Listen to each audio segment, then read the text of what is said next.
안 했나? 아, 이제 궁금해서. 알아? 몰라요. 아니, 알아도 모른 척 하는 거 아니지? 아니야? 응. 자, 요거는 최척전이라는 작품인데 보통 내신으로 나왔던 경우가 종종 있어요. 종종 있는데 뭐 모르신다 하시면 네. 자, 일단 그 옆에 있는 보기 한번 볼게요.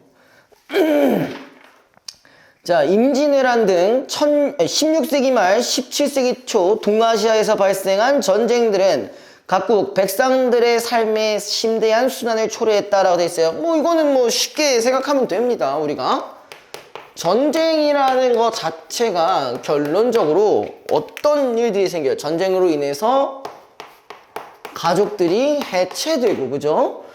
그리고 또 민족들에게 순환이 오는 그런 경우라고 볼 수가 있겠죠. 전쟁이 나온다면, 그죠? 보통 전쟁은 이렇게 나오잖아요, 그죠? 뭐 특히 대표적으로는 우리가 6.25 전쟁이 이제 가장 기준이 될 수가 있는데, 뭐 옛날 얘기죠. 옛날 얘기인데도 뭐 이때 당시에 이 전쟁이라고 했을 때 보통 자주 나오는 게 뭐예요? 임진왜란 아니면 병자호란 얘기죠. 이런 것들이 자주 나오는데, 자, 그리고 최척전 같은 경우는 이게 좀 중요한 포인트예요. 가족끼리 헤어집니다. 헤어진다라는 포인트가 조금 있고요. 그리고 추가적으로 요거까지 갖고 가시면 뭐냐면은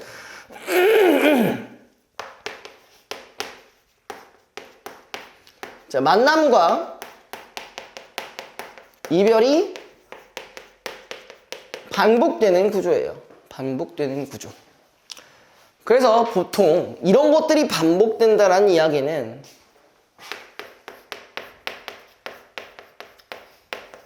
비극성이 강조되는 부분도 있어요. 왜? 전쟁 때문에 가족들이 다 뿔뿔이 흩어지니까.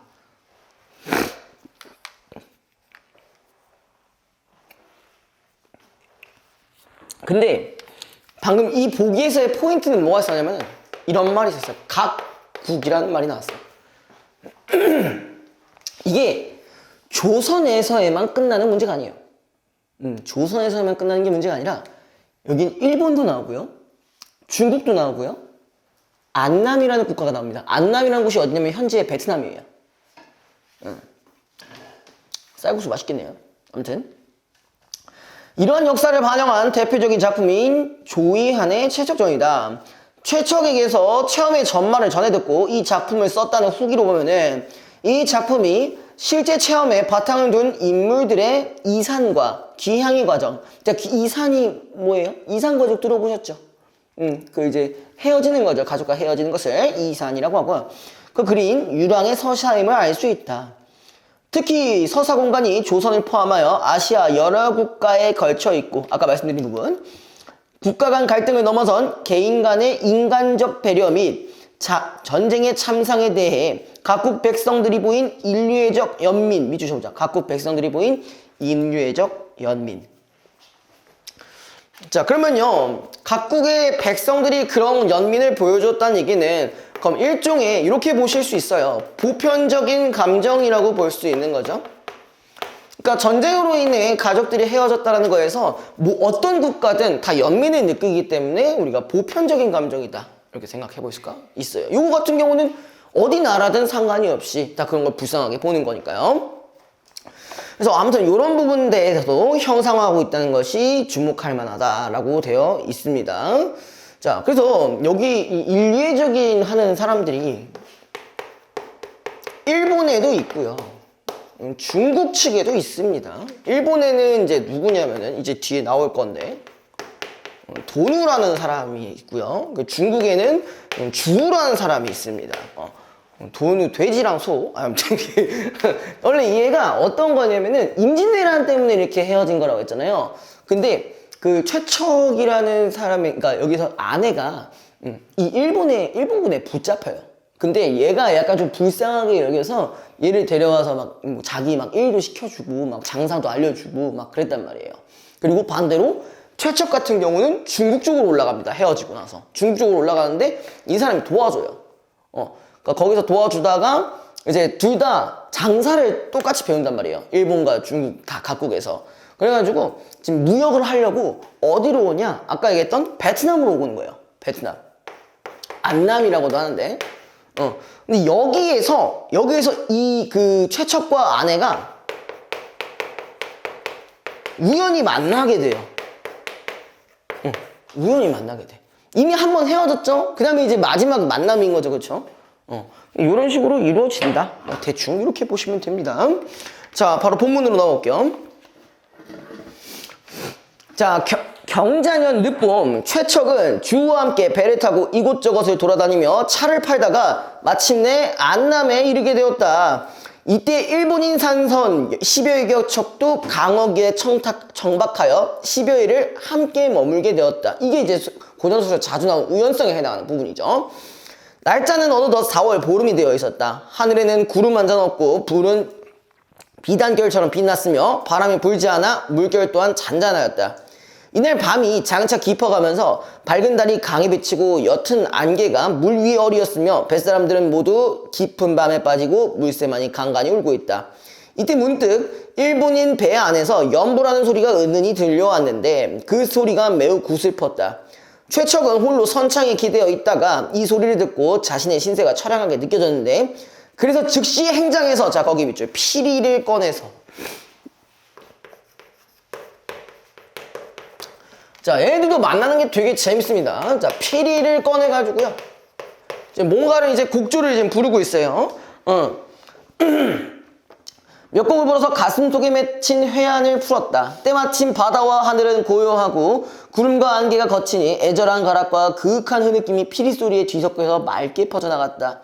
이에 수많은 뱃사람들이 놀라 잠에서 깨어났으며 그들은 처연하게 앉아 피리소리에 조용히 귀를 기울였는데 격분해서 머리가 고추져선 사람도 피리소리에 분을 가라앉힐 정도였다. 잠시 후에 일본인 배 안에서 거기 밑줄 조선말로 칠원절구를 읊었다. 자, 지금 피리를 먼저 곡조를 불렀는데 갑자기 조선말로 칠원절구가 나왔대. 그러니까 한시예요. 우리 한시. 한문으로 만든 시라고 합니다. 자, 여기서 뭐가 나왔냐면은 왕자진의 피리소리에 달마저 떨어지려고 하는데 바다처럼 푸른 하늘엔 이슬만 서늘하고 나무. 이 내용이 뭐 크게 중요한 건 아닌데요. 자, 밑에 시를 읊는 소리는 처절하여 마치 원망하는 듯 호소한 듯 하였다. 그 시를 다 읊더니 그 사람은 길게 한숨을 내쉬었다. 최척은 그 시를 듣고 크게 놀라서 자 이것 때문에 놀랐어요. 왜 그런 거냐? 최척이랑 아내만이 알고 있는 시예요. 이걸 듣고 나서 얘가 이걸 했는데 이 둘만이 하는 시라서 얘가 지금 존나 놀란 거야. 뭐 설마 진짜 걔가 있는 건가? 아내가 여기 있는 건가? 이렇게 되는 거죠.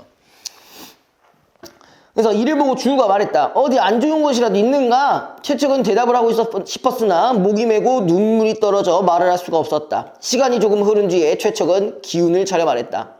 조금 전에 배 안에서 들려왔던 시구는 바로 내 아내가 손수 지은 것이라네. 다른 사람은 평생 저 시를 들어도 절대 알아내지 못할 걸세. 게다가 시를 읊는 소리마저 내 아내의 목소리와 너무 비슷하고 절로 마음이 슬퍼진 것이라네. 하지만 어떻게 내 아내가 여기까지 와서 저 배 안에 있을 수 있겠는가? 그래서 이 부분이 아까 우연선에 했죠. 이어서 온 가족이 왜군에게 포로로 잡혀간 일을 말하자. 뭐 이건 어떻게 보면 그냥 요약적 제시라고 볼 수가 있는 부분이겠죠. 자, 배 안에 있는 사람들 가운데 비탄해졌지 않은 사람이 없었다. 그 가운데는 두홍이라는 사람이 있었는데 그 다음에 젊고 용맹한 장정이었다. 그는 최척의 말을 듣더니 얼굴에 의기를 띠고 주먹으로 노를 치면서 분연히 일어나며 말했다. 아이 내가 가서 알아보고 오겠소. 주우가 저지하며 말했다. 깊은 밤에 그렇게 시끄럽게 굴면 많은 사람이 동요할 게 두렵네. 내일 아침에 조용히 물어봐도 늦지 않을 것이래. 그러면서 주위 사람들이 뭐를 말했고 최척은 앉은 채로 아침이 되기를 기다렸다. 동방이 밝아오자 득시 강둑을 내려가 일본인 배에 이르러 조선말로 물었다. 어젯밤에 시를 읊었던 사람은 조선 사람 아닙니까? 나도 조선 사람이기 때문에 한번 만나봤으면 합니다. 멀리 다른 나라에 떠도는 사람이 자 비슷하게 생긴 고국 사람을 만나는 것이 그저 기쁘기만 한 일이겠습니다. 자 요런 게 의미가 뭘까? 비슷하게 생긴 고국 사람을 만나는 것이 기쁘기만 한 일이겠습니까? 뭐야 둘 다 뭘 겪었기 때문에 전쟁이라는 부정적인 것들이 겪었기 때문에 이런 말이 나오는 거죠. 그렇죠? 자, 오경도. 여기서 아내 이름이 오경입니다. 네, 오경이라는 인물이에요. 오경도 어젯밤에 들러왔던 피리 소리가 조선의 곡조인데다가 평소에 익히 들었던 것과 너무나 흡사하여서 남편 생각에 감회가 일어 저절로 시를 읊게 되었던 것이다. 오경은 자기를 찾는 사람의 목소리를 듣고는 황망하게 뛰어나와 최척을 보았다. 두 사람은 서로 마주보고는 놀라서 소리를 지르며 끌어안고 모래밭을 뒹굴었다. 목이 메고 기가 막혀 마음을 안정할 수가 없으며 말도 할 수가 없었고 눈에서는 눈물이 닿아자 피가 흘러내려 서로를 볼 수도 없을 지경이었다. 뭐 이런 거는 과장적인 표현인데 어쨌든 서로 간의 어떤 그리움을 형성하는 부분이라고 볼 수가 있겠죠. 그렇죠? 그 다음에 두 나라 사람들이 저작거리처럼 모여들어 구경하였는데 처음에는 단지 친척이나 잘 아는 친구인 줄만 알았다. 뒤에 그들이 부부 사이라는 것을 알고 사람마다 서로 돌아보며 소리쳐 말했다. 자, 근데 그 전에 자, 이 아내가요, 일본에서 어떻게 했었냐면은, 얘는 남장을 하고 살고 있었어요, 참고로. 남장을 하고 산 이유가 뭐냐면은, 그러니까 전쟁에서 포로가 생길 수 있잖아요. 그쵸? 근데 포로가 남자면은 그냥 이제 허지렛 일 같은 걸 시키고 말란 말이야. 근데 만약에 포로가 여자면, 왜 웃어? 왜 웃는 거야? 왜? 포로가 여자면 어떡할 것 같은데? 네, 맞아요. 본인이 웃으신 그대로 그렇게 될 수 있어요. 그래가지고 그걸 피하기 위해서 남장을 한 겁니다. 그래서 사실 얘를 데려간 그 도누라는 사람도 이 사람이 여자인지 이때까지도 몰랐어. 그래서 이상하고 기이한 일이로다. 이것은 하늘의 뜻이요 하늘이 사람이 이룰 수 있는 일이 아니로다. 이런 일은 옛날에도 들어보지 못하였다 하면서 최척은 오경에게 그간의 소식을 물으며 말했다. 산속에서 붙들려 강가로 끌려갔다는데 그때 아버님과 장모님 어떻게 되셨소? 오경이 말했다. 날이 어두워진 뒤에 배에 오른 데다가 정신이 없어 서로 잃어버리게 되었으니 제가 두 분의 안위를 어찌 알 수 있었겠습니까? 두 사람이 손을 들고 통곡하자 옆에서 지켜보던 사람들도 슬퍼하며 눈물을 닦지 않는 이가 없었다. 주우는 도누를 만나 백금 3덩이를 주고 오경을 사서 데려오라고 하였다. 그러자 도누가 얼굴을 붉히며 말했다. 내가 이 사람을 얻은 지 이제 4년 되었는데 그의 단정하고 고운 마음씨를 사랑하여 친자식처럼 생각해왔습니다. 그래서 침식을 함께하는 등 잠시도 떨어진 적이 없었으나 지금까지 그가 아낙네인 것을 몰랐습니다. 오늘 이런 일을 직접 겪어보니 이는 천지신명도 오히려 감동할 일인데 내가 비록 어리석고 무디기는 하지만 진실로 목석은 아닙니다. 그런데 차마 어떻게 그를 팔아서 먹고 살 수 있겠습니까? 라고 돼 있어요. 그러니까 얘가 어쨌든 간에 이 오경이를 일종의 포로 비슷한 걸로 잡았는데 일반적이라면은 얘를 이제 풀어주려면 당연히 원래 몸값이 있어야 되잖아요. 그죠? 근데 결국 이 도누라는 사람은 이거를 거부를 했죠. 이 거부를 하는 이 장면 자체에서도 사실 아까 여기 있었던 이 부분이랑 연결이 가능한 거죠. 그죠? 일반적인 보편적인 감정 그런 것들이 이제 적용이 돼서 얘도 어떻게 부부가 여태까지 전쟁 때문에 헤어졌다가 이제 만났는데 어떻게 돈값을 받습니까? 이러면서 얘가 주머니 속에서 은자 10량을 꺼내어 전별금으로 주면서 말했다. 자녀를 함께 살다가 하루아침에 이별하게 되니 슬픈 마음에 가슴이 저리기만 하오. 온갖 고상 끝에 살아남아 다시 배우자를 만나게 된 것도 실로 기이한 일이며 이 세상에는 없었던 일일 것이오. 내가 그대를 막는다면은 하늘이 반드시 나를 미워할 것이오. 사우여 잘 가시게 하면서 이제 막 좀 해피엔딩으로 끝났죠. 네. 자, 그 다음에 12번부터 볼게요. 최척과 오경의 재회에 대한 이해로 가장 적절한 것은 자 1번 타국에서 만난 동포의 도움을 통해 우연히 이루어진다. 맞냐? 재회야 재회. 재회라는 건 뭐야? 직접 이렇게 만난 거죠. 물론 동료의 도움이 간접적으로 있을 순 있죠. 근데 만나는 거에 대한 직접적인 영향력을 끼친 건 아니잖아. 그죠? 여기까지 했죠. 그 다음에 2번 두 인물이 공유하고 있는 과거의 기억을 매개로 이루어진다. 요게 가장 맞는 말이겠죠. 서로 시조도 그렇고 곡조도 그렇고 네, 요 부분이 연결이 될 거고요. 자, 그 다음에 13번 윗글에 밤과 아침에 대한 설명. 밤이 있었고 아침이 있었는데 자 정확히 밤은 뭘로 좀 나눠볼 수가 있을까요? 밤에서는 서로의 일종의 존재를 추측하는 거죠. 그죠? 여러 가지들의 증거로 인해서 뭐 시가 됐든 뭐 피리 소리가 됐든. 근데 아침에는 이제 어떤 시간이야? 우리가 제외하는 시간이라고 볼 수가 있겠죠. 그걸 기준으로 바로 보시면 되겠네요. 자, 1번. 밤은 주인공이 초월적 존재와 교감하고, 일단 요거 아니니까 패스. 2번. 밤은 운명과의 대결을 통해 주인공이 위기에 처하고. 아, 요거 한 번만 한번 알아보자. 자, 이거 틀린 답이긴 한데요. 이런 말이 나왔어요. 운명과의 대결이라는 말이 나왔는데, 자, 보통 이거를 운명과 갈등을 하는 걸로도 표현이 돼요. 운명과 갈등. 우리가 보통 소설에서는 개인 사회, 개인 자연 이렇게 나오죠. 그럼 운명은 뭘까요? 운명과의 갈등 어떤 걸까요? 혹시 아시는 거 있어요?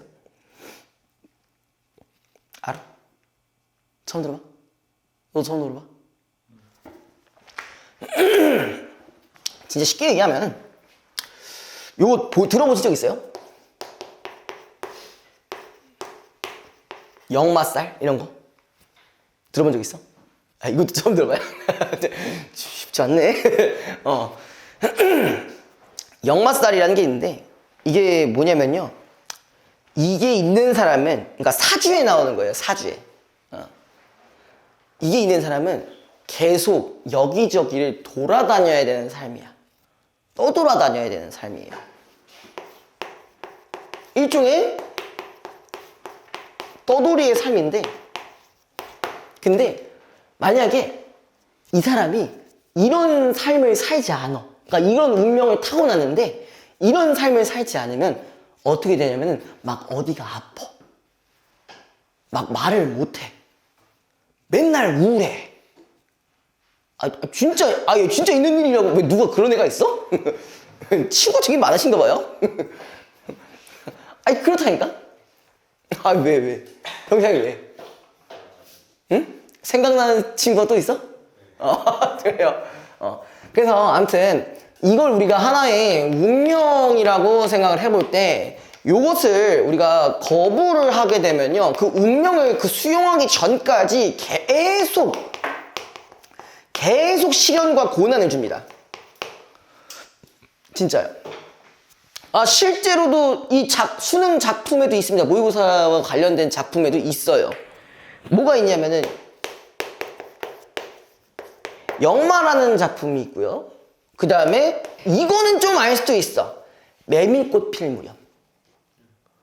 그것도 요거랑 비슷해요.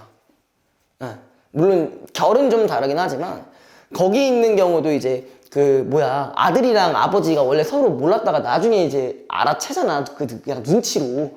그죠? 무슨 여기 뭐 어디 점 때문에 뭐 왼뺨에 점인가 무엇인가 그 사막인가 뭐 그것 때문에 이제 딱 서로 나중에는 알게 되는데, 거기도 그래요. 거기도 다 뭐야?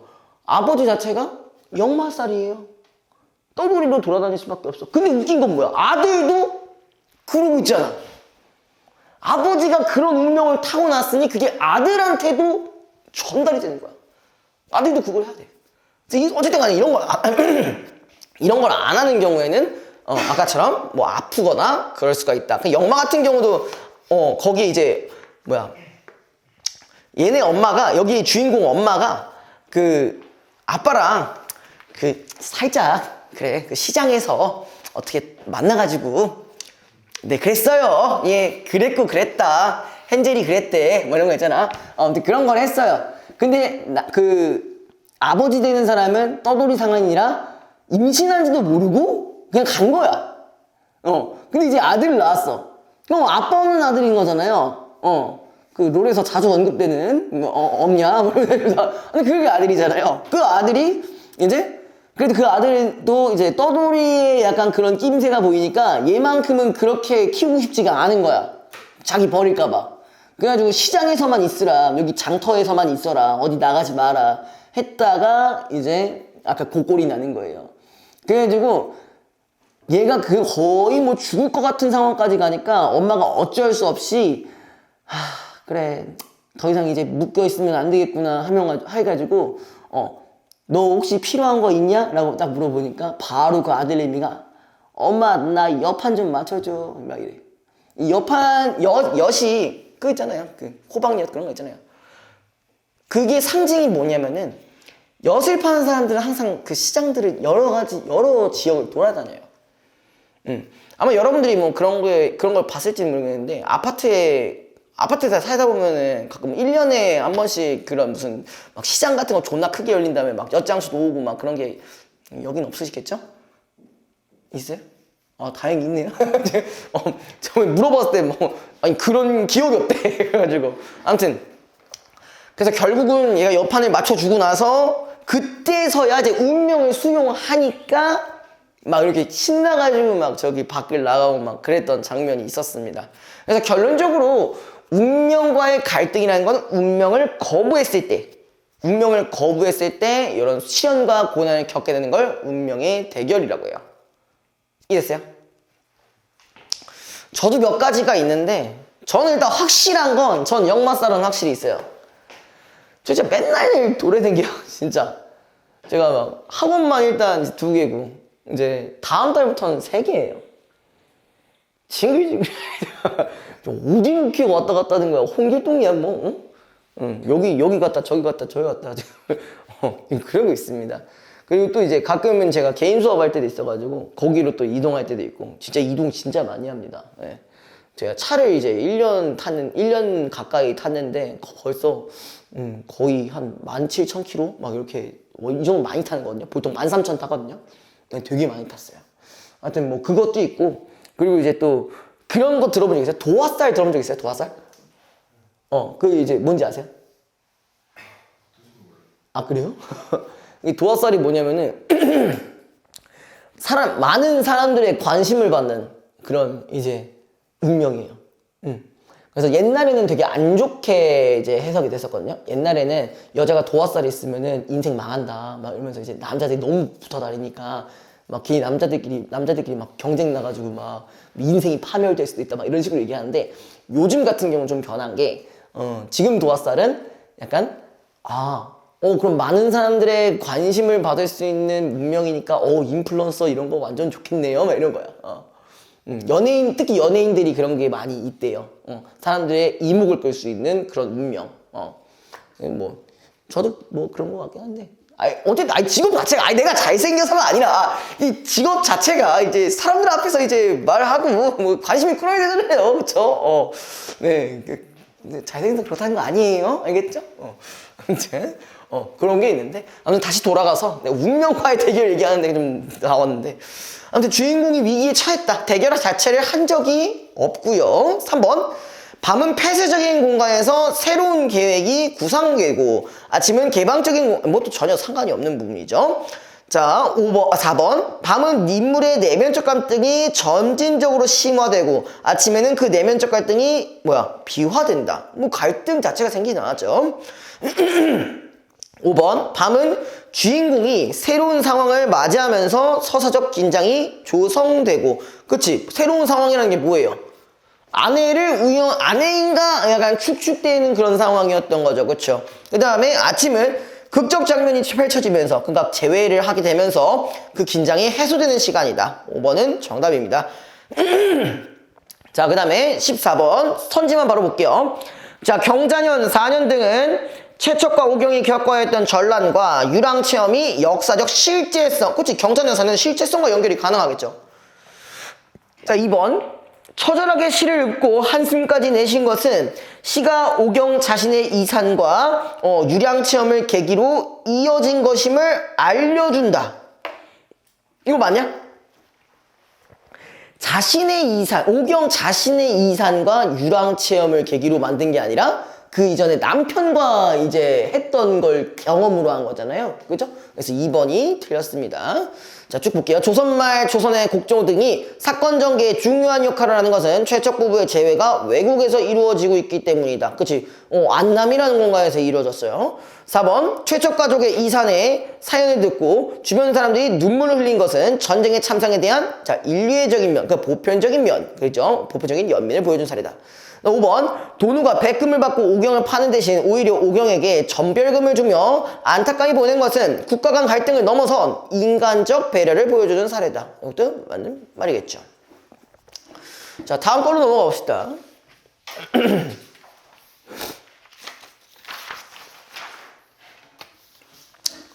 자, 그 다음에 임진록이라는 작품인데 임진록 들어본 적 있어요? 딴 건 모르겠고 대충 뭐가 예상이 돼요? 임진왜란 예상이 되죠?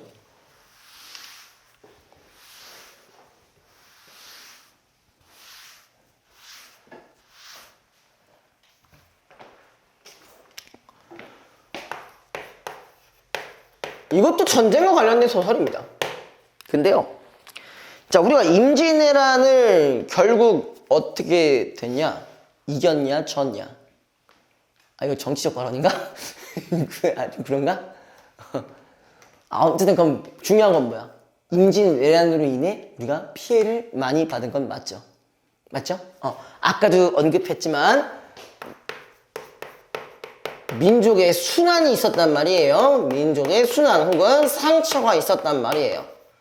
어쨌든 우리가 거의 뭐 힘들죠. 그런 상황이었는데, 자, 그래서 여기서 17번에 잠깐 보면요, 역사적 사실을 소재로 한 역사 군담 소설로서, 자, 우리 전쟁과 관련된 소설을 이렇게도 얘기를 하죠. 군담 소설이라고 합니다.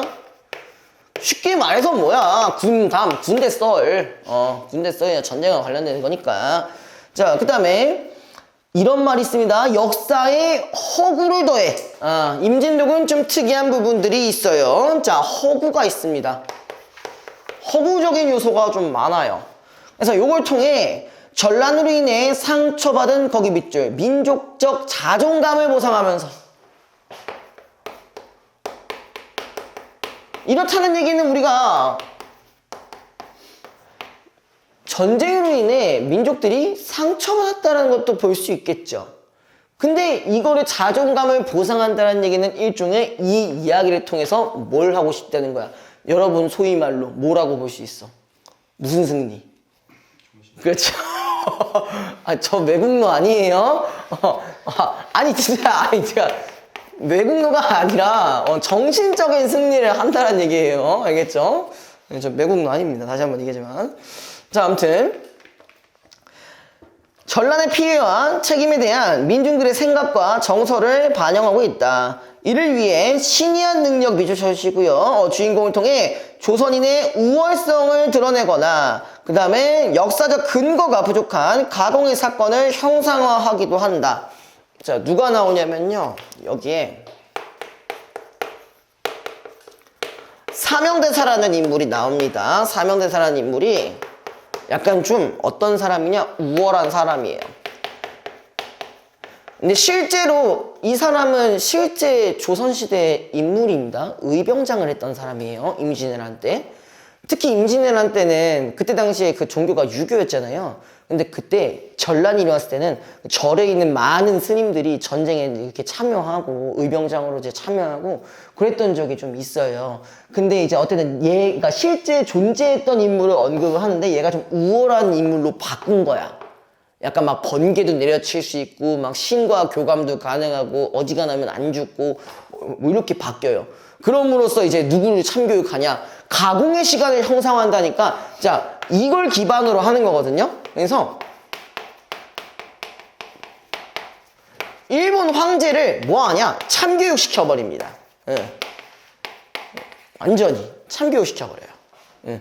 그런 면모가 있다라는 것. 임진록은 특히 전기적 요소가 너무 워낙 많기 때문에 거기에서 생성되는 이제 전기적 요소라는 거는 민족의 정신승리를 이끄는 하나의 소재라고 볼 수가 있다라는 거예요. 알겠죠? 자, 한번 볼게요. 자, 이 두 가지 장면으로 나눠지는데요. 이때 동네 부사 송정이 사신 온다는 공문을 보고 웃으며 자, 송정이라는 인물이 있는데 얘가 지금 사신이 금방 온다라는 말을 듣고 이러면서 뭐라고 하냐? 조정에 사람이 무수하거늘 어찌 구태여 거기 동그라면 중을 보내리요 라고 했어요. 얘 중이래. 아까 얘기했던 요 친구예요, 요 친구. 요 친구예요. 요 친구가 지금 이제 한 나라의 사신이 돼서 일본으로 가는 그 상황입니다. 이는 독 패망할 징조라 하더니, 하인이 보아되, 사명당 행차온다 하오니, 어찌 접대하리까? 송정이 분부할. 그 상례로 대접하라. 제비록 부처라 한들 어찌 고지 들으리요. 자, 상례라는 게 뭐냐면은, 그냥, 이게 중요해요. 사신이라는 이 존재가 어떤 존재냐? 임금님의 명을 받고 가는 존재입니다. 그러니까 아무래도 그 사람이 이제 지나간다는 얘기는 어느 정도 극진한 대접을 해야 된다는 얘기거든요. 근데 지금 뭐라 하냐면 상례라고 했어요. 그냥 우리 일상대로 하던 대로 그냥 하자. 이렇게 된 거야. 그러니까 한마디로 누굴 무시한 거야? 얘를 무시한 거예요. 근데 이거를 잘못 엮으면 어떻게 해서 볼 수 있냐? 씨발, 이거 왕 무시한 거 아니야? 이렇게 돼버리는 거예요, 이제. 아무튼 좀 볼게요. 그렇게 하더니, 하고 심상이 여기는거늘 하인 분부를 듣고 나와 부사의 말을 이루고 할 지방관의 도리에 복명사신을 가벼이 여기거니 반드시 화를 면치 못하리로다. 그러니까 임금의 명령을 받고 있는데 이거를 제대로 안 해준다? 그럼 넌 좆된다 이런 얘기예요. 하더니 자연 3일 만에 이르렀는 자 대접하는 도리와 수응하는 일이 가장 소응하거늘 사명당이 대로하여 객사에 자계하고 무사에게 명하여 송정을 잡아 계하에 꿀게 하고 이르되 네 벼슬이 비록 옥당이나 지방관이요 내 비록 중이나 일국 대사마 대장군이요 복명사신이거늘 네 한갓 벼슬만 믿고 국명을 심상히 여겨 방자함이 태심하니 내어 배워서 국법을 어미하라 하고 즉시 나라에 장문하여 선참후계 일단 뭐냐면 저 송정을 그냥 뚝배기를 날렸습니다. 예, 그러니까 선참후계라는 게 뭐예요? 먼저 때리고 그 다음에 보고했다는 얘기입니다. 그래서 그걸로 하고 인하여 길을 떠날 새 순풍을 만나 행선하니라. 자, 거기까지가 첫 번째 장면이고 이제 두 번째 장면이 이제 뭐냐? 그다음에 일본입니다. 일본으로 옮겼는데 자, 사명당이 일본에 도착하자 또 뭐가 있냐? 외왕은 사명당의 신통령을 여러 가지로 시험한다고 했어요. 그러니까 여기 외왕이 있는데, 맞죠? 외왕과 여기도 사명당이 있었는데 또 이 지랄 떨고 있어요. 또 똑같이 시험을 하고 있어요. 채만홍이 주왈 신이 소교하는 철마를 만들어 불같이 달구고 사명당을 태우면 비록 부처라도 능히 살지 못하리이다 하면서 외왕이 그 말을 옳게 여겨 즉시 풀물을 놓고 철마를 지어 만든 후에 백탄을 매같이 쌓고 철마를 그 위에 놓아 불같이 달군 후에 사명당을 청하여 가로되 저 말을 능히 타면 부처 법령을 가히 알리라 하면서 사명당이 심중에 만극하여 납관을 쓰고 조선 향산을 향하여 사배하더니 이게 절하더니 이 얘기입니다. 문득 선역에서 오색구름이 일어나며 천지가 희미하거늘 서명당이 마지못하여 정의 철마를 타려 하더니 호련 병력 소리 진동하여 천지 뒤넘겨듯 하고 태풍이 진작하여 모래 날리고 돌이 다름질하고 비 바가지로 담아 붓듯이와 사람이 지척을 분견치 못하느니라. 이미 여기서는 뭐야? 이 사람의 우월성 혹은 전기적 요소가 드러난 부분이죠. 그죠? 경각 사이에 성중이 물이 넘쳐 바다가 되고 성외의 백성들이 물에 빠져 죽는 자의 수를 알지 못하되 사명당이 있는 곳은 비 한 방울이 아니 졌는지라 외왕이 경황실색하여 이르되 자 자꾸 이렇게 시험을 하려고 하니 얘 입장에서도 이제 뭘 한 거야? 일종의 재앙을 내린 거죠. 요런 포인트 자체가 여기서 이제 일본 사람들이 막 죽는 거 자체가 일종의 요 부분이랑 연결이 가능한 거죠. 됐죠?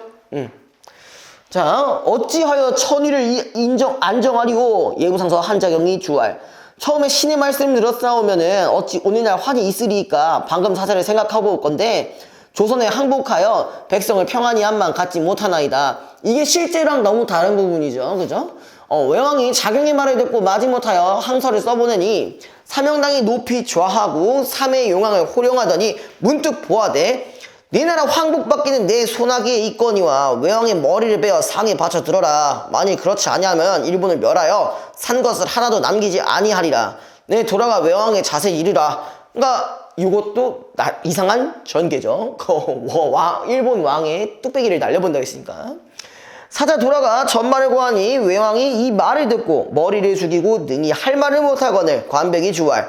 전하는 모름지기 옥체를 진중하소서 하면서 왕이 정신을 차려 살펴보니 남은 백성이 살기를 도모하여 사면팔방으로 헤어져 우는 소리, 6월 염천에 큰 비 오고 방초 중에 왕 머구리 소리 같은지라.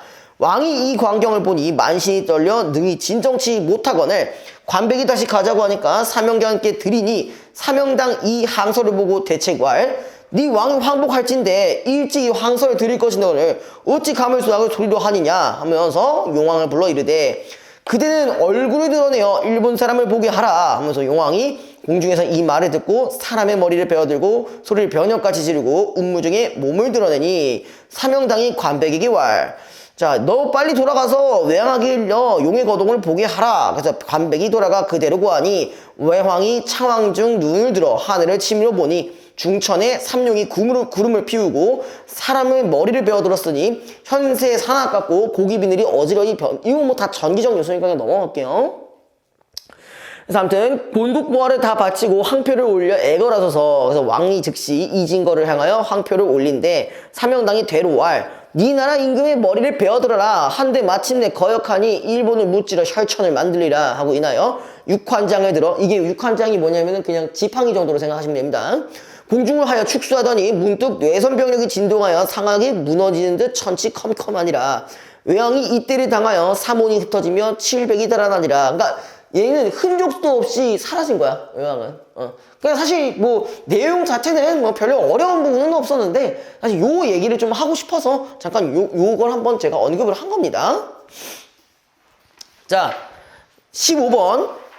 윗글에 대한 설명으로 적절하지 않은 것은 자 1번 힘의 우위를 바탕으로 갈등이 해결될 때는 너무 명백하게 맞죠.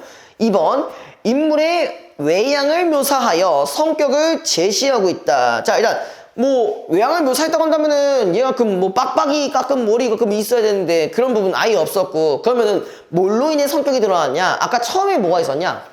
그 사신 제접 제대로 안 했다고 넌 임금의 명을 어긴 거나 똑같다라는 얘기를 첫 번째 했었고 두 번째 같은 경우는 뭐 이렇게 시험을 자꾸 하니까 니들은 안 되겠다 하면서 이제 첨교육을 때린 거잖아요. 그래서 얘는 외양묘사보다는 대화를 통해 성격을 제시하고 있다 라고 해주는 게 맞습니다. 그다음에 3번 과장된 비유를 활용하여 상황의 급박함을 드러내고 있다. 그치 여기 지금 뭐야 그 누구야 외왕이 지금 어떻게 되고 있어. 막 그 백성들 막 다 빨리 막 빤스런하고 막 그런 날 있었잖아요. 그다음에 4번 전기적 요소 요건 너무 맞으니까 넘어가고요. 그다음에 공간이 국내에서 국외로 바뀌면서 국내에서는 뭐 그냥 얘 뭐 참교육 시킨 것밖에 없는데 국외에서는 뭐 어마어마하게 막 뭐 난리 났었잖아요. 그쵸? 자 그다음에 자 16번 사명당과 송정 사이의 갈등에 대한 이해를 적절한 것은 뭐 이거는 제일 쉽죠. 어떻게 보면은 그게 이제 대화에서도 나와 있습니다. 뭐냐 그 사명당은 뭐야 내가 지금 사신인데 네가 감히 이러는 거잖아.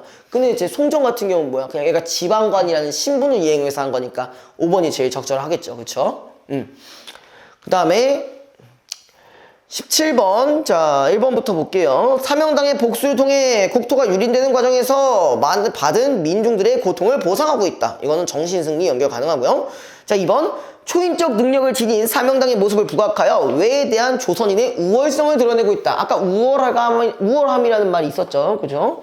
그 다음에 3번 부사에 대한 하인의 비판적인 발언을 통해 전란 후 지배층에 대한 민중들의 인식을 엿볼 수가 있다. 그렇겠죠. 그것도 4번 외왕이 항복하는 모습을 반복적으로 보여주며 전란으로 훼손된 민족적 자존감의 회복을 꾀하고 있다. 자 이거는 1번이랑 유사하죠. 5번 양반 대신 승려 사명당을 주인공으로 설정하여 전란 후 종교를 중심으로 상하층이 단결하는 모습. 뭐 불심으로 대동단결도 아니고 뭐야. 그죠? 그 다음에 이 기억 18번은 그냥 넘어갈게요. 이건 뭐 알 거니까. 뭔지 아시죠? 쉽죠? 몇 번? 이 틀리면 조용국이다.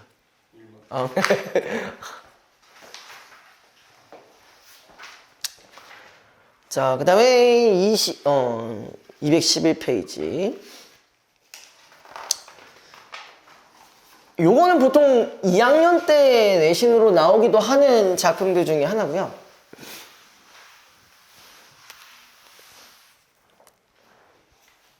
여기선 임장군전이라고 나와 있는데 우리가 이렇게도 부르기도 합니다. 임경업전이라고도 부르기도 해요. 임경업전. 이 임경업이라는 사람이 얘도 실존하는 인물이거든요. 그래서 이 작품의 좀 특이한 점이 뭐냐면은 얘는 영웅소설의 구조를 가지고 있으면서도 뭐가 없냐? 전기적 요소가 거의 없다시피 해요. 전기적 요소가 거의 없다시피 해요. 원래 보통 영웅소설이라고 하면은 전기적 요소가 기본 빵으로 들어있잖아요. 막 고귀한 혈통부터 시작해서 뭐 이제 기이한 출생, 뭐 비범한 뭐 능력, 뭐 이런 것부터 있잖아요. 근데 여기선 좀 다릅니다. 자, 아무튼 21번에 있는 보기 한번 보고 넘어갈게요. 이 작품 아세요? 이건 처음, 이것도? 의외로 많네, 구멍이. 무려 2019년도인데, 3개년만 했다. 네, 이렇게 보시면 되겠네요. 임장군전을 잇던 당시 독자층은 책의 여백과 말미에 특정 대목에 대한 자신의 생각을 적은 다양한 필사기를 남겼다. 식자층은 대역 김자점의 소행이 혐오스러워 붓을 멈춘다라는 시각을 나타내거나 잡혔으니 가히 아프고 괴로움에 애석하네 라며 경험에 대한 안타까움을 드러낸다. 자, 우리가 일단 여기서도 알 수 있는 구조가 하나 있네요. 누구야? 임경업이 있었고, 그 다음에 김자점이라는 사람이 있는데, 딱 봐도 약간 닉부터가 존나 그 간신 같은 느낌이 딱 드네요. 그죠?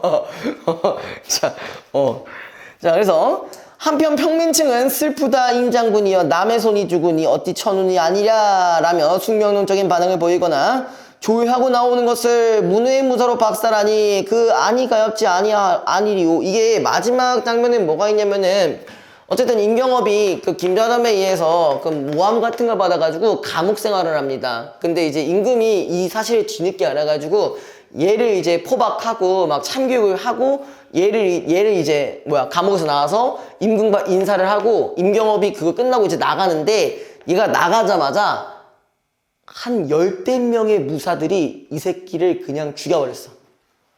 그러니까 얘는 잡힌 거긴 하지만 의뢰를 한 거지.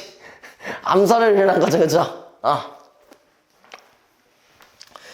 그 다음에 사람마다 알게 하기는 동국충신의 말임에 꼭 혹 만민이라도 깨달아 본받게 함이라 라는 필사기를 남겼다. 기억 디귿 미음은 경업이 죽는 대목에, 니은 리을은 기영업이 자점에게 피습되는 대목에 남아있는 필사기이다 라고 되어 있습니다. 자, 어쨌든 간에 얘는요, 임경업이라는 사람은 어떻게 평가되냐면은 약간 충신으로 평가가 되는 경우가 좀 많습니다. 충신이라고 한다면 항상 유교적인 어떠한 덕목들을 잘 지켜나가는 인물이라고 보시면 되고요. 자, 그 다음에 본문 바로 볼게요.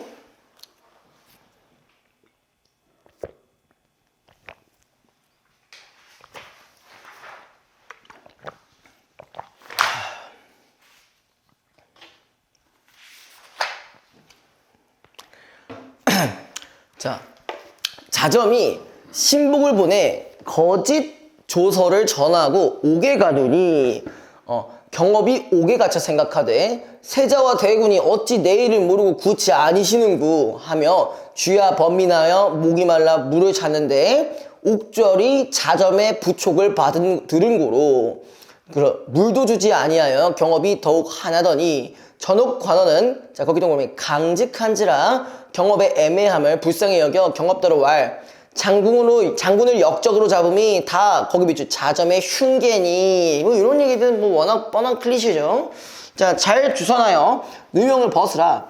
경업이 그제야 자점의 흉계로 알고 통분을 이기지 못하여 발을 몸을 날려 옥문을 깨치고 권례에 들어가 상을 뵙고 청제한데 상이 경업을 보시고 반겨가르되 아니 경이 말리태 고기 갔다가 이제 돌아오면 반가움이 끝이었거늘 무슨 일로 청제하느뇨. 경업이 동수사제왈 신이 무인년에 북경에 잡혀다가다가 중간에 도망한 죄는 만사무석이었나 대명과 함께 호황을 베어 병자는 원수를 갚고 세자와 대군을 모셔오고자 하였더니 자 일단은 원수를 갚았다는 얘기는 얘는 또 어떻게 보면은 전쟁 영웅이라고도 볼 수가 있겠네요. 그쵸? 이런 것들 엄청난 공을 세운 인물이라 볼 수가 있습니다. 그 다음에 간인에게 소가 요게 이제 자점이겠죠. 북경에 잡혀갔다가 진행으로 살해 돌아왔더니 의주에서 잡혀 아무 연고인 줄 알지 못하였고 오늘을 당하와 천안을 배우니 이제 죽어도 한이 없사옵니다. 자 거기까지가 나왔던 건 우리가 모두 다 뭐야 여태까지 있었던 일이 쭉 나온 거니까 요약적 지시겠죠.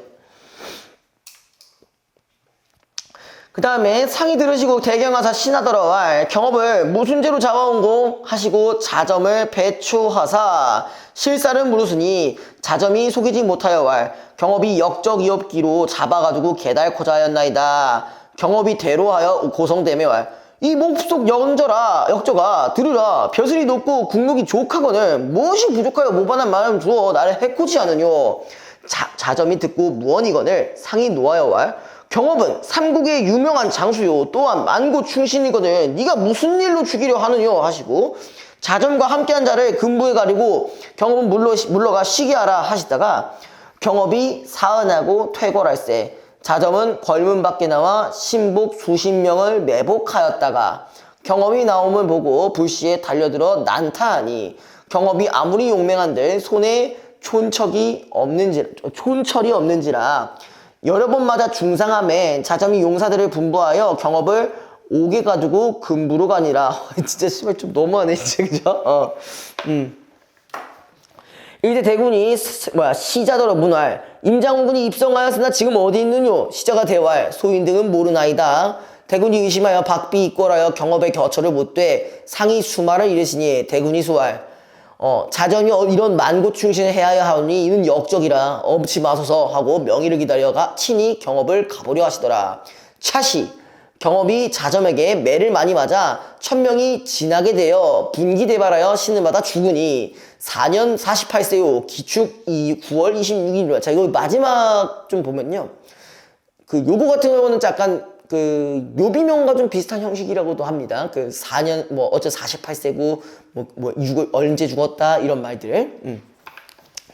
그 다음에 중략 부분 넘어가시고요. 자점이 반심을 품은 지 오래되다가 절도에 안치됨에 더욱 앙앙하여 불축지심이 나타나거늘 위적 20액이 자점의 일을 아뢰니 상이 놀라 근본의세를 보내 어명 국문하신 후 옥에 가두었더니 이날 밤 한 꿈을 얻으려니 경험이 나아가 주활 흉적 자점이 소신을 죽이고 반심을 품어 거의 일이 되었사오니 바삐 국문하옵소서 하면서 울며 가거늘 상이 놀라 깨달으시니 경업이 앞에 있는 듯 한지라.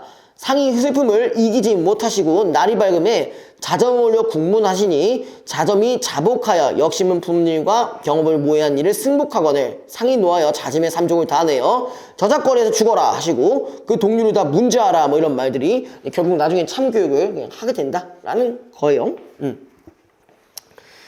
자, 그 다음에 19번. 자, 윗글에 대한 설명으로 적절하지 않은 것은, 자, 인물의 대립구도를 통해, 이거는 자점이와 경업이 나왔으니까 문제가 안 될 거고요. 자, 2번. 주인공의 죽음을 제시하여 작품의 비극성을 고조하고 있다. 죽었잖아. 그쵸? 3번. 대화의 내용을 통해 이전에 일어난 사건의 정황. 아까 그거 어디였어? 신이 무인연애 하면서 이제 말한 부분. 요약적 제시에 드러난 부분이죠. 자, 4번. 악인의 행포를 징벌함으로써 권선징악의 세계관을 드러내고 있다. 이것도 맞을 거고요. 5번 적대자에게 지략대를 통해 주인공의 초월적 능력을 보여주고 있다. 전기적인 요소 거의 없다고 했었죠.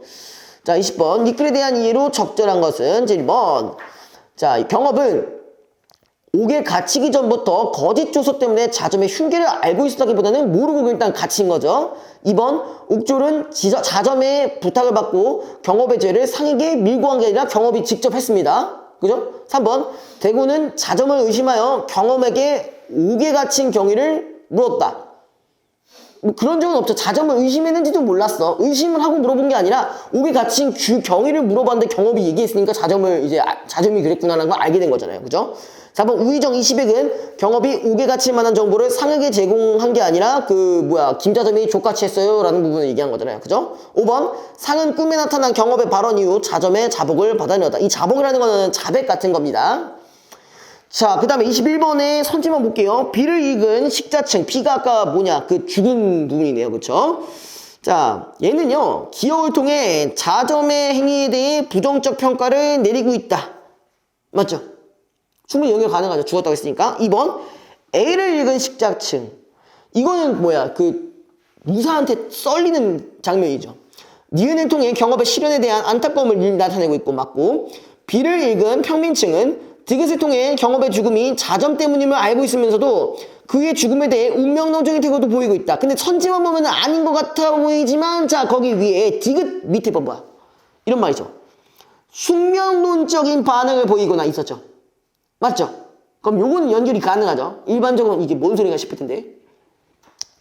4번 A를 읽은 평민층은 니을 통해 자점을 비판하면서도 그 다음에 그의 행동에 대한 연민을 드러내고 있다. 뭐가 틀렸어요? 자정을 비판한다는 말은 없어. 니을 통해 자정을 비판하는 내용은 아예 없습니다. 맞죠? 그래서 4번이 정답이고요. 5번 B를 읽은 평민층은 미음을 통해 충신의 이야기가 널리 알려지기를 바라고 있다. 이거는 맞는 말이겠네요. 그죠? 자, 그 다음에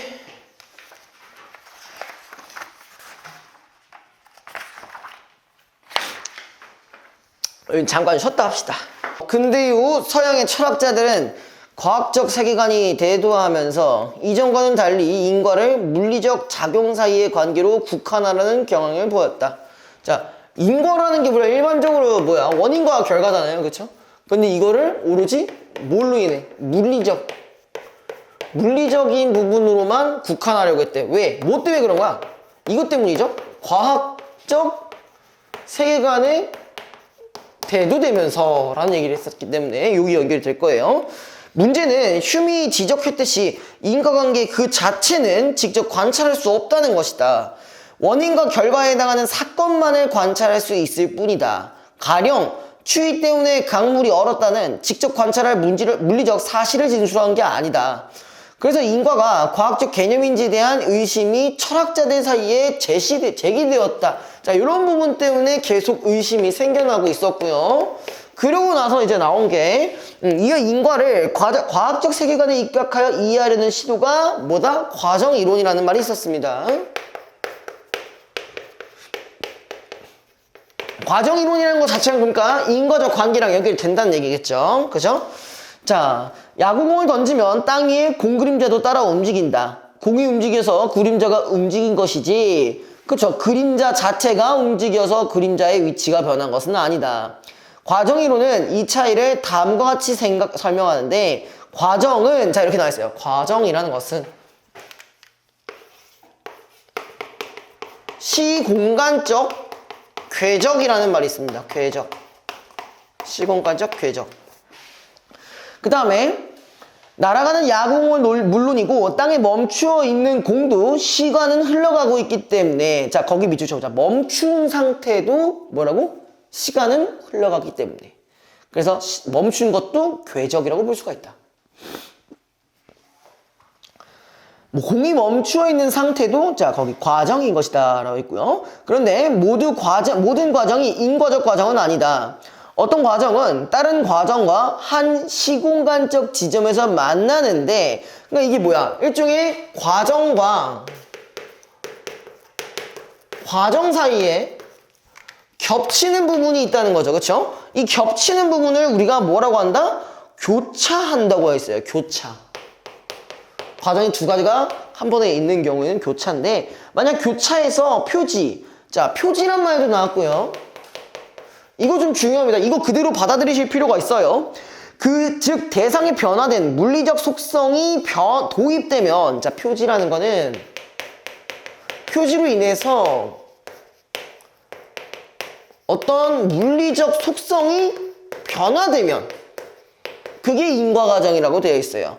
그래서 이후에 그 모든 지점에서 거기 밑줄 그 표지를 전달할 수 있는 과정이 인과적 과정이다. 한마디로 변화가 일어나는 게 뭐가 되면 유지가 된다면 그럼 그게 인과적 과정이라고 되어 있는 거예요.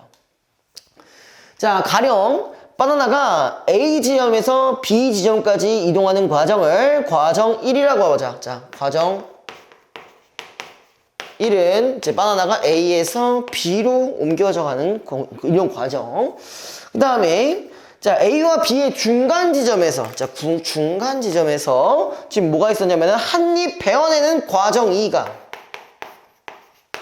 근데 이게 중요해요. 자, 한 입 앙 했어요. 그런 상황이야. 자, 근데 얘 같은 경우는 어땠다? 얘가 이렇게 교차되면 어떻게 돼요? 이 교차로 표지가 과정 1에 도입되었고 이 표지는 B까지 전달될 수 있다. 왜? 여기 봐봐요. 바나나가 이동하고 있어. 얘가 한 입 물었어. 물리적 상태 변했죠? 그죠? 변했죠? 근데 계속 이게 유지되죠? 한 입 먹었으니까. 맞죠? 그럼 이게 뭐라고? 따라서 과정 1은 인과적 과정이다. 변화된 물리적인 속성이 그대로 유지가 되니까. 그러니까 한마디로 뭐가 전달됐다는 거야? 표지가 전달됐다는 얘기잖아. 이해됐어? 이해돼?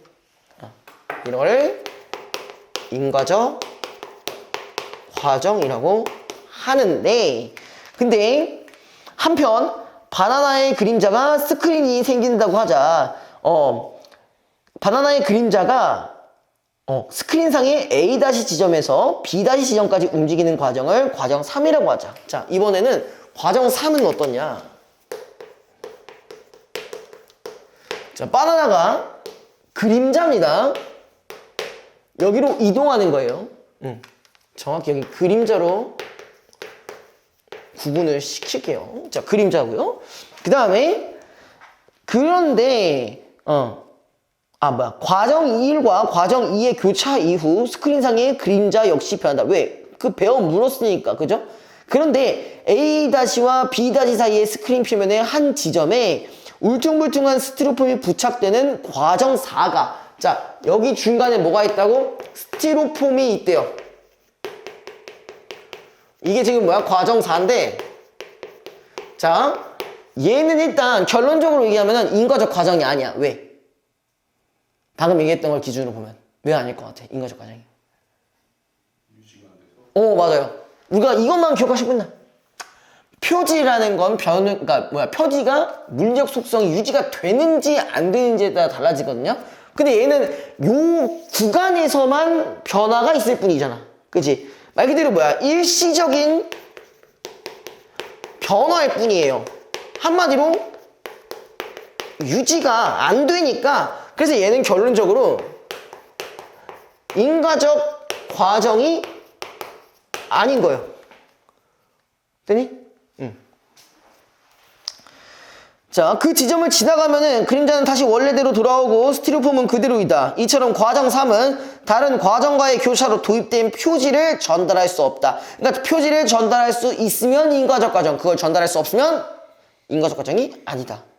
그래서 과정 1호는 규범이나 마음과 같은 물리적 세계 바깥의 측면을 해명하기 어렵다는 한계를 지니는데, 예컨대 내가 사회규범을 어긴 것과 내가 벌을 받아야 하는 것 사이에는 인과관계가 있지만 과정 1호는 이를 잘 다루지 못한다라고 되어 있습니다. 자, 요거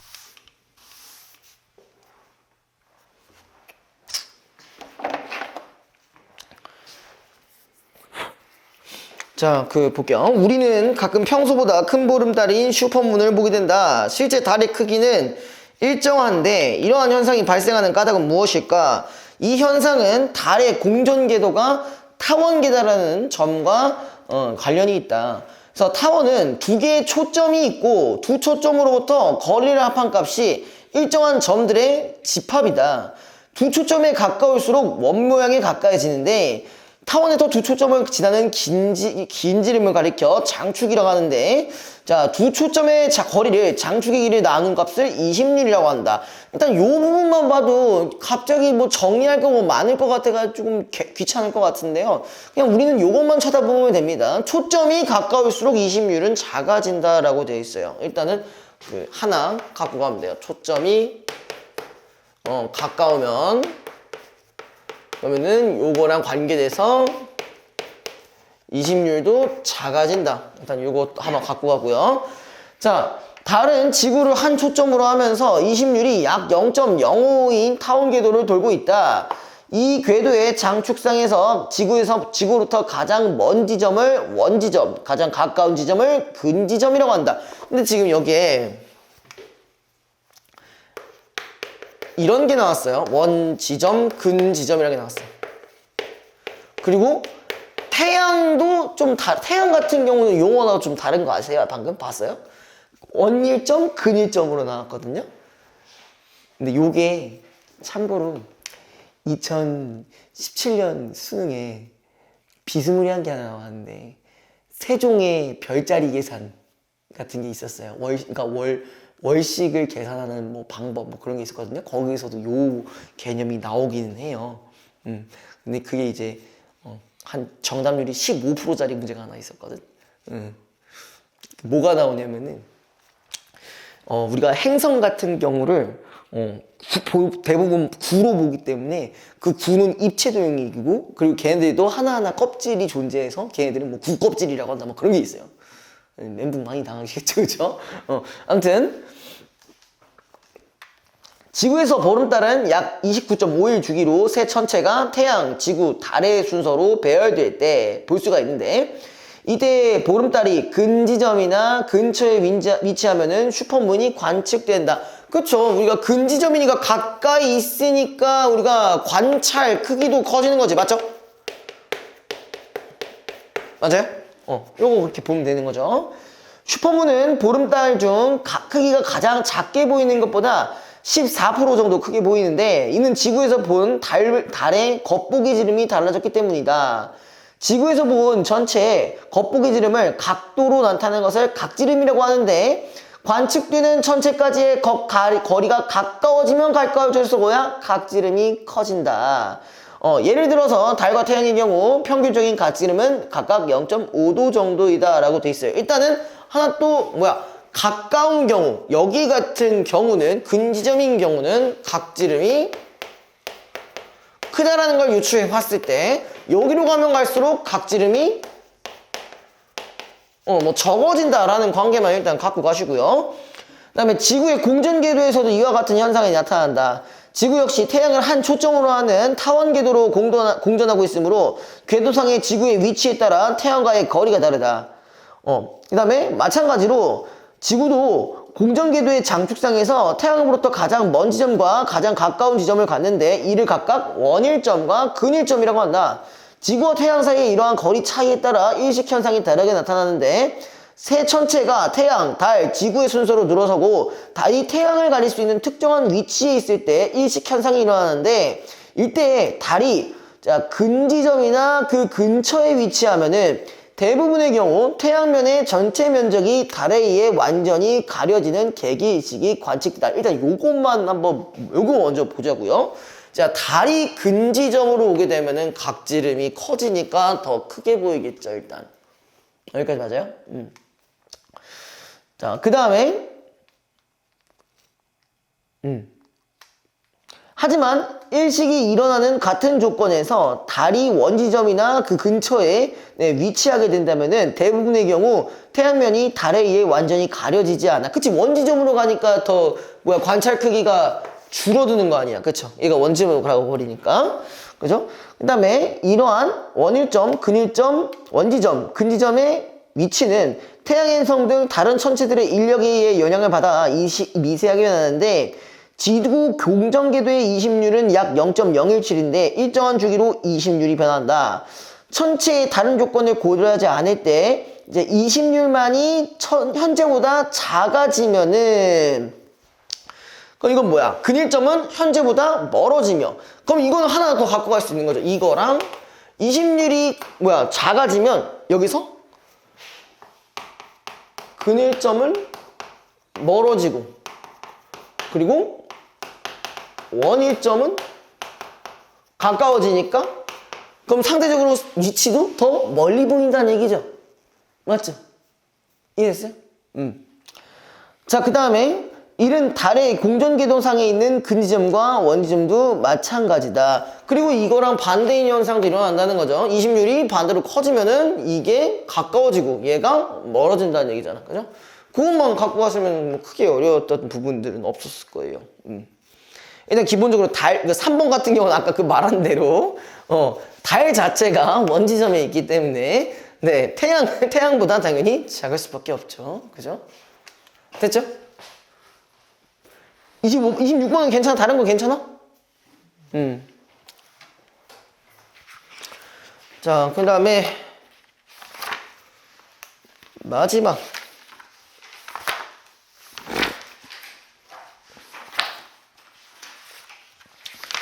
자, 문학 하실래요? 비문학 하실래요? 비문학? 그러면 새 책 꺼냅시다.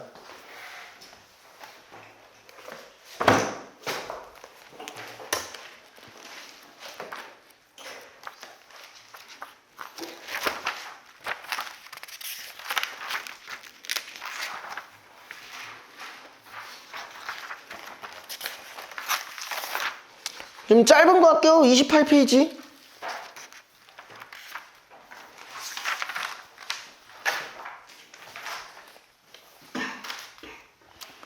앞에 저거 하면은 아마 힘들어 하실 것 같아가지고. 뭐 욕망 이론에 대한 설명인데, 뭐 욕구가 있고, 그걸 언어로 요구할 수 있고, 근데 요구한다고 해서 욕망이 채워지지는 않는다. 뭐 그런 게 있거든요.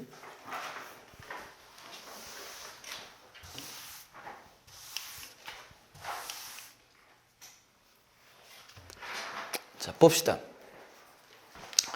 우리 주변에 존재하는 생물들 중에서는 독을 가진 경우가 흔하다. 이런 생물들은 위협적인 상대로부터 자신을 보호하거나 종족을 보존하기 위해 독을 이용한다. 자, 우리 어쨌든 독에 대한 설명을 할 건데, 독을 갖고 있는 독이 쓰이는 그런 쓰임새가 이제 뭐라는 거예요? 보호나 보존을 위해 독을 사용하기도 하고요. 그 다음에 특히 동물은 사냥감을 포획하기 위한 수단. 뭐 포획 같은 경우는 뭐 요런 경우가 있겠죠. 뭐 뱀들의 독 같은 경우 있죠. 뱀의 독. 자, 위와 같은 독은 식물과 동물에 따라 다양한 특징을 보인다. 자, 식물 독의 주성분은 대부분 알칼로이드라는 물질인데, 자, 그럼 이제 독에 대해서도 종류가 여러 가지가 있을 거예요. 식물 독이 있고요. 식물 중에서도 지금 대부분 알칼로이드라는 말이 있어요. 알칼로이드.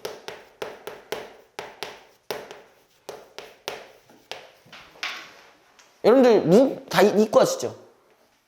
그죠? 그럼 이거는 확실히 알겠네요. 알칼로이드 얘기 나오면 화학을 안 해요? 아 생물도 안 해요?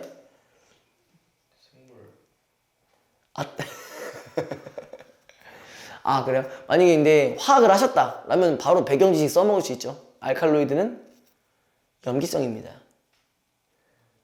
아니 뭐 아시는 거 아니에요? 죄송합니다. 제가 너무 과대평가를 하나요?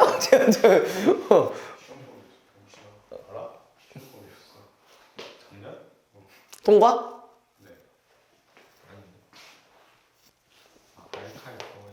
알칼로이드니까 그 염기성입니다. 여기서 만약에 이제 유출을 한다면은 이건 독이니까 얘를 해독하려면은 뭘 쓰면 돼? 산성을 쓰면 돼. 뭐 그런 거야. 그런 얘기.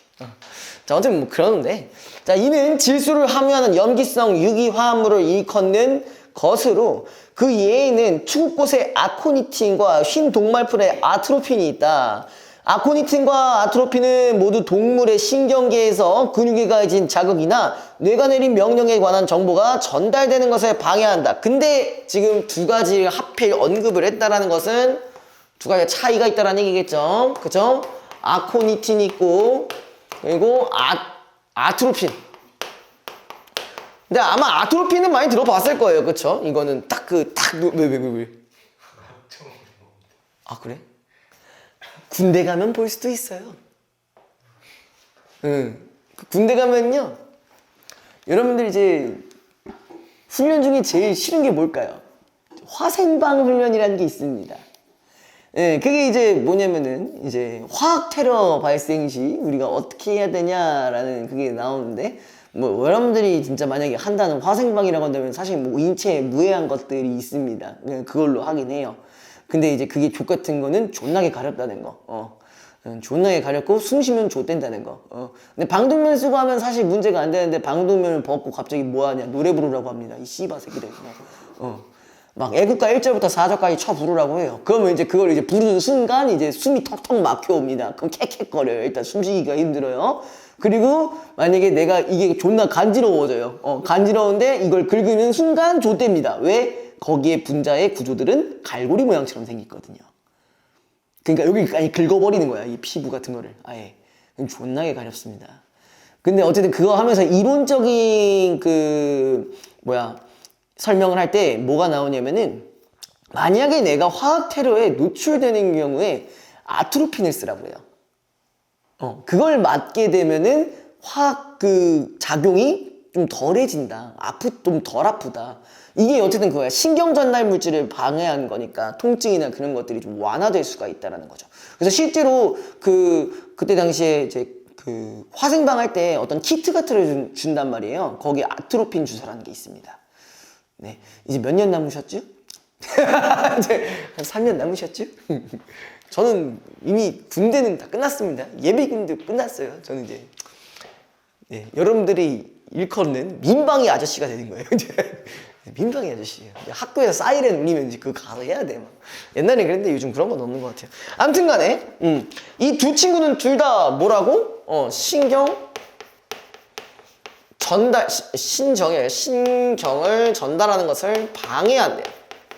둘 다 방해하는 역할을 해. 근데 둘이 원리가 좀 달라요.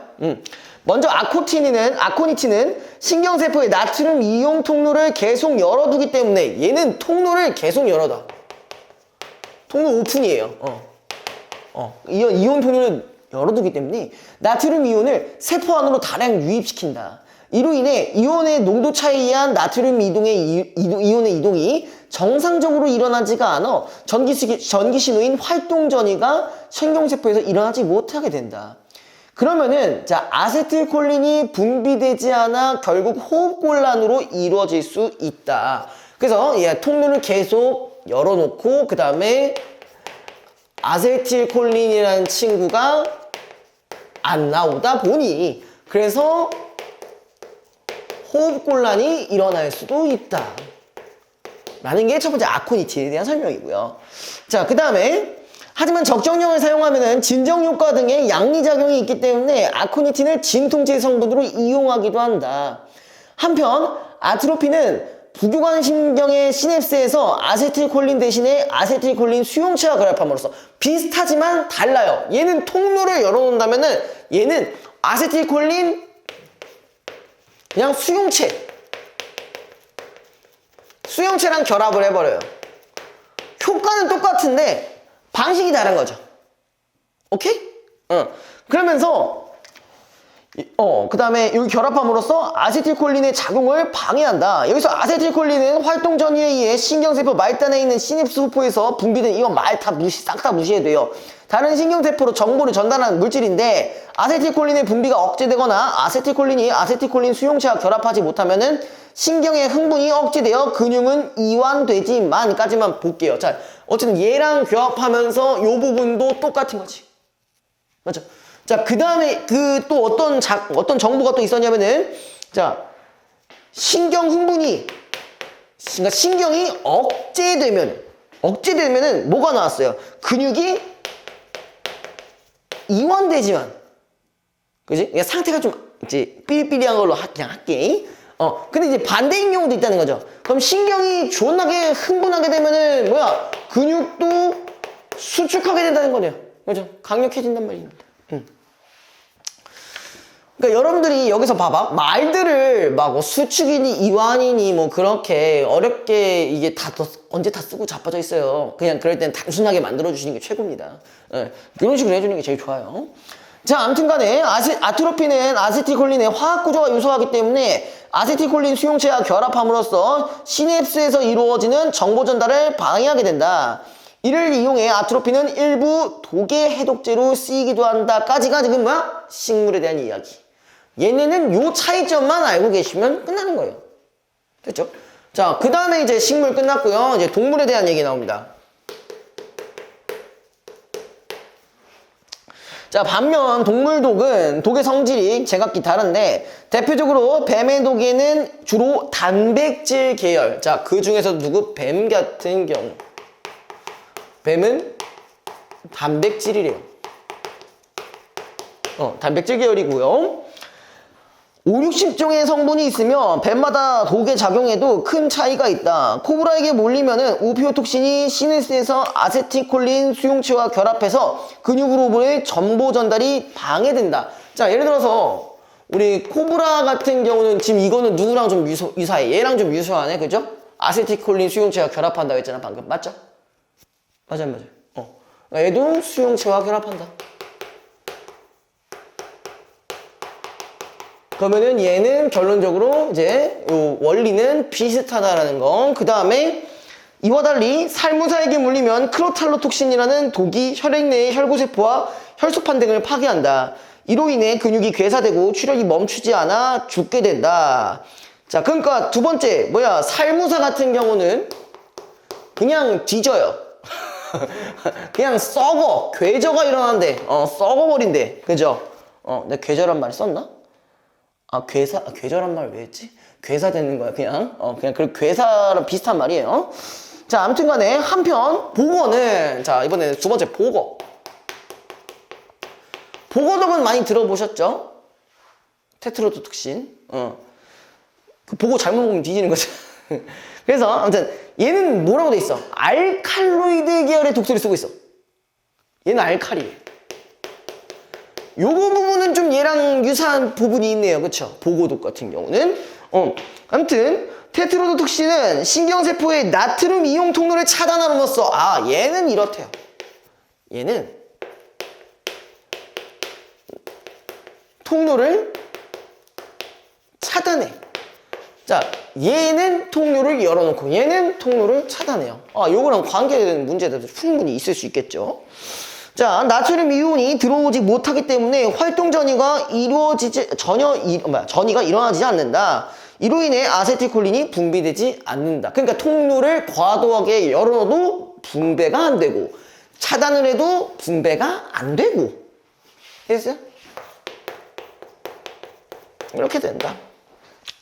자, 그 다음에 특히 테트로톡신은 보고가 스스로 만들어내는 것이 아니라 보고가 먹이로 섭취한 플랑크톤에 의해 축적되거나 보고체 내에 기생하는 균에 의해 만들어진다는 특징이 있다. 독이 우리 몸에 유입되면 해독제를 신속하게 투여하는 것이 중요한데 해독제로는 산과 염기의 반응을 이용한 중화제 어디 쓰겠어? 여기에 쓰겠죠? 그렇죠? 중화제 여기서 쓰겠죠? 그 다음에 독소 분자를 분해하는 요소. 자, 분해하는 요소는 어디서 쓰겠어? 단백질에 쓰이겠죠. 그렇죠? 얘를 분해하는. 그 다음에 독과 서로 반대작용을 하는 독을 활용할 수가 있다. 그럼 반대로 이거겠죠. 내가 이걸 쓸 경우에는 어떨 때 쓸 수 있는가? 이럴 때 쓰면 돼버리는 거잖아. 그죠? 존나 흥분했을 때 쓰는, 말이 좀 이상한데? 아무튼 그렇습니다. 예. 자, 그 다음에, 문제 자체는 어렵진 않아요. 자, 볼게요. 윗글에서 답을 찾을 수 있는 질문에 해당하지 않는 것은, 자, 아코니틴에 의해 나타나는 증상은 무엇인가? 뭐야? 이거 봐, 여기. 얘가 분비가 돼서 호흡곤란 일어날 수도 있잖아. 그쵸? 그 다음에 2번, 보고의 독소는 무엇에 의해 만들어지는 것이냐? 누구야? 그 플랑크톤에 의해 축적되거나, 기생생물에 의해 될 수도 있다는 거였죠. 3번, 알칼로이드가 질소를 함유하는 이유는 무엇일까? 씨발, 그거 어떻게 알아? 알려준 적 없는데. 3번이 정답이고요. 나머지 것들 볼게요. 살무사에게 물리면 출혈이 멈추지 않는 이유는 무엇인가? 그냥 아까 있던 크로탈로톡신이라는 애가 혈소판 등을 파괴하기 때문에 그런 거겠죠. 그다음에 5번, 오피오톡신과 크로탈로톡신의 작용은 어떤 차이가 있을까? 그냥 이 부분만 보면 되는 거잖아. 얘는 신경전달 물질 방해, 얘는 그냥 뒤짐. 끝. 됐죠? 자, 그 다음에 2번, A의 이유로 적절, 왜? A의 이유로 적절한 것은 A가 뭐냐? 아트로핀이 일부 독에 해독제로 쓰이기도 한다고 했으니까 아트로핀 같은 경우는 이런 효과가 있는 거고 어떤 경우에 쓰는가? 이 수용체를 결합해버리는 거잖아요. 그쵸? 자, 그러면 여기 중에서 찾아보면 뭐가 있을까? 자, 일단 1번. 아트로핀이 아세틸콜린을 분해하는 물질의 작용을 방해하기 때문에, 분해 못하게 하는 건 아니잖아. 그치? 그냥 결합을 해버리는 거니까. 그죠? 자, 2번. 아트로핀이 아세틸콜린을 소모하여 부교감 신경의 흥분은 못하게 하지. 그죠? 3번. 아트로핀이 아세틸콜린을 분비시켜. 분비시켜요? 분비시키면 전달이 안 되는, 분비는 시키긴 하지만 억제되는 거죠. 이거 똑같다고 했었잖아요. 그죠? 4번. 아트로핀이 아세틸콜린의 작용을 방해해. 맞죠? 그 다음에 부교감 신경의 흥분을 억제하기 때문에 4번이 정답이겠네요. 자, 그 다음에 5번도 한번 볼게요. 아세틸콜린의 분비를 억제하는 것까지는 맞는데 다른 신경 전달 물질을 활성화하면 신경이 전달되겠지. 여전히 신경 전달 안 되잖아. 그죠? 3번 기억과 니은에 대한 설명. 기억이 아코니틴이고요. 니은이 테트로도톡신이에요. 아코니틴 여기 부분, 테트로도톡신 여기 부분. 그러면 둘이 공통적인 건 있어요. 둘 다 알칼로이드 계열인데 얘쪽은 통로를 열어두고 얘쪽은 통로를 차단하고 그 차이가 있고요. 그 다음에 효과도 똑같죠. 아세틸콜린의 분비를 억제한다. 자, 한번 볼게요. 자, 1번 기억은 니은과 달리 나트륨 이온의 이온 농도 차이를 일정하게 유지시킨다. 일정하게 유지시키는 게 아니라 확 높여버리는 거잖아. 그쵸? 2번 자, 기억은 니은과 달리 세포 안으로 나트륨 이온이 들어오지 못하도록 방해하는 게 아니라 오픈 시발 이러면서 하는 거잖아. 그쵸? 3번 니은은 기억과 달리 아세틸콜린의 화학 구조가 유사하다. 둘 다 다르죠? 화학 구조가 유사한 거는 뭐가 있어요? 아트로핀이랑 아까 얘기했던 코브라코 요쪽, 그죠? 오피오톡신 거기요. 그 다음에 4번 자, 니은은 기억과 달리 아세틸콜린의 분비에 영향을 미치지 않는다. 맞냐? 둘 다 영향을 미치잖아. 그지?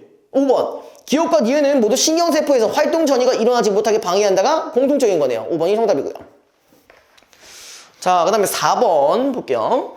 자, 윗글을 바탕으로 보기를 이해한 내용. 자, 적절하지 않은 겁니다. A의 2패는 자, 요거 체크했어요.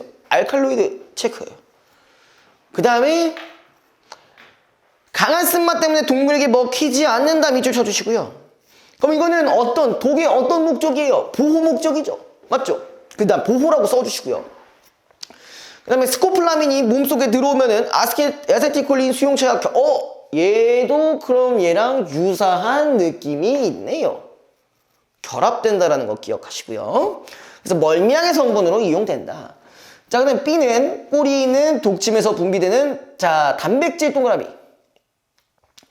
자, 그 다음에 카리브도톡신이 먹잇감인 곤충의 몸속에 들어가면은 거기 밑줄 활동 전이가 계속 일어나도록 하기 때문에 그 다음에 그 옆에 아세틸콜린이 과잉 분비된다. 근데 이게 문제가 뭐예요? B는 좀 어때? 활동 전이가 계속 일어난다고 했으니까 이 부분에 해당하는 거겠네요. 그렇죠? 그러니까 여러분들이 보기 문제 푸실 때 항상 이런 식으로 정보를 가공하실 줄 아셔야 됩니다. 그래야 문제 접근하기가 쉬워요. 자, 1번 A의 스코폴라민은 시냅스에서 이루어지는 정보 전달을 방해한다. 결합하니까 방해하겠죠. 그죠? 2번 카리브로톡신은 신경의 흥분을 억제함으로 뭔 개쌉소리죠? 2번이 흘려버렸네요. 2번이 이거였잖아. 맞죠? 흥분시킨대. 흥분. 3번. 자, A의 스코폴라민은 근육을 이완시키고, 맞죠? 얘는 이완시킨다고 했었죠. 그 다음에 B의 카리브로톡신은 근육을 수축시키겠다. 둘이 서로 반대작용을 하는 거니까 맞겠죠. 4번 A의 스코폴라민은 산성물질, 그치? 알칼로이드 계열이니까 얘를 중화할 수 있는 산성이 필요하겠고, 그 다음에 B의 카리브로톡신은 단백질 분해 요소를 해독제로, 그치? 얘 단백질 계열이잖아, 그쵸? 맞죠? 얘도? 그래서 해독제로 활용할 수 있겠다. 자, 그 다음에 5번 A에게 스코폴라민은 자신을 보호하기 위한, 그치? 먹히지 않기 위해서 한 거잖아요. B의 카리브도톡신은 사냥감을 포획하기 위한 수단이다. 맞죠? 곤충 잡아서 한다니까. 그죠? 자, 그 다음에 넘기시고요. 끝났나? 네, 요렇습니다. 오늘 좀 일찍 끝내볼까? 그래서 다음 주부터 여기 있는 이제 문학들, 윤학 작품들 여기서 그때부터 진행을 할게요. 교재 이제 새로 받았으니까 요 교재비도 공지 하나 나갈 겁니다. 알고 계세요?